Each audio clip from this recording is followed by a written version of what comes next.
कई बार मैं देखता हूँ वॉरेन बफे, पीटर लिंच या चार्ली मंगर बोलते हैं कि लॉन्ग टर्म इन्वेस्टमेंट। जी। मैं एक वीडियो भी मेरा बड़ा वायरल हुआ था जिसमें मैंने कहा था कि happy birthday to you Warren Buffett ji, लेकिन ये 94 साल की उम्र में आप लॉन्ग टर्म की बात करते हैं, है ना। तो हमारे लिए तो अपने आप में बहुत बड़ी लर्निंग है। तो आपका अपना थॉट प्रोसेस क्या रहता है, क्योंकि मैंने किसी रिपोर्ट में देखा था कि आप बोलते हो मैं 12 से 24 महीने का प्लान करता हूँ जी।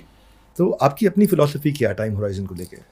मेरी एक क्विक बकेट है जिसमें मैं पैसिवली बिहेव करता हूँ, एक्टिव इन्वॉल्वमेंट मेरा नहीं रहता। जहाँ मैं एक्टिव हूँ मतलब मेरे लिए वो शादी है, मेरे लिए वो बहुत डीप कमिटमेंट है, मेरे लिए वो सब्सटैंशियल इक्विटी है, मेरे लिए वो डबल डिजिट सब्सटैंशियल इक्विटी है। जैसे आपका BMW है तो वो मेरे लिए एक बहुत डीप कमिटमेंट है, वो मेरा एक परिवार है। वहाँ के 400 एम्प्लॉय मेरे परिवार के मेंबर हैं। जैसे सोलिटारियो है, सोलिटारियो मेरे लिए एक बहुत डीप कमिटमेंट है। I am a substantial equity owner in Solitario. तो वो मेरे लिए बहुत लॉन्ग टर्म होराइजन वाला गेम है। बट उस लॉन्ग टर्म होराइजन गेम में constant capital creation, growth creation, equity creation मुझे कैसे करनी है, वो हर 2-3 साल का मेरा एक प्लान बनता है। और उस 2-3 ईयर्स के प्लान के अंदर हमें कब पिवट मारना है, मार्केट ने किस तरह से अगर रिस्पॉन्ड किया तो उसे एंटिसिपेट करके पिवट भी रेडी होना चाहिए, प्लान बी।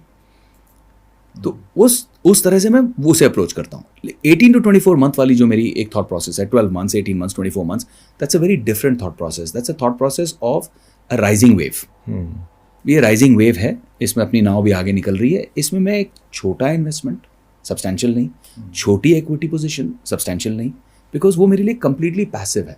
मैं जो पढ़ रहा हूँ, जो रीड कर रहा हूँ, जो एनालाइज कर रहा हूँ, जो अपने नेटवर्क के थ्रू फोन्स पे समझ रहा हूँ कि यार क्या है ये, ठीक है। और मुझे कभी भी एडवाइस लेने में शर्म नहीं आती।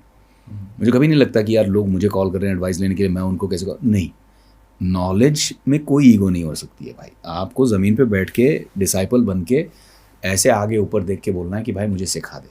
आज अगर मुझे किसी ने गन रख के बोला कि भाई ठीक से डोसा बनाना पड़ेगा वरना गोली मार देंगे, तो डोसा कैसे बनाना है, अगर मेरे लिए डू और डाई सिचुएशन है तो मैं नीचे ज़मीन पे बैठ के चरण छू के अपने शेफ़ को बोलूँगा भैया प्लीज़ परफेक्ट डोसा बनाना सिखा दे।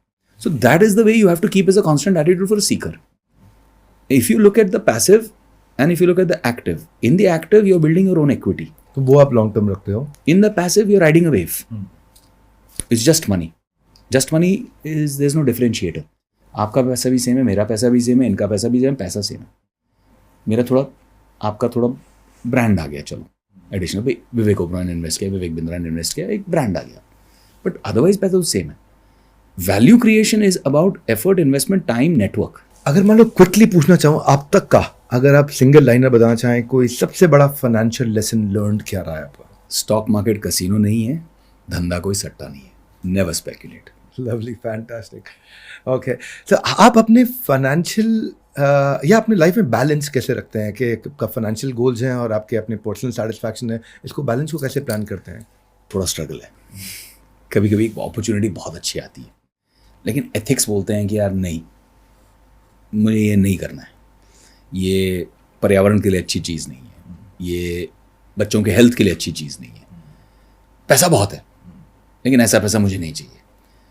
तो उधर थोड़ा सा अपने अस्तित्व को, अपने उसूलों को मायने ज़्यादा दे के अच्छी चीज़, फाइनेंशियली अच्छी चीज़, धंधे के हिसाब से बहुत अच्छी चीज़ को पीछे छोड़ देना होता है। यार मैं नहीं करने वाला, बिकॉज अदरवाइज मुझे सेटिस्फैक्शन या Joy, I am the kind of person who will feel guilty about it.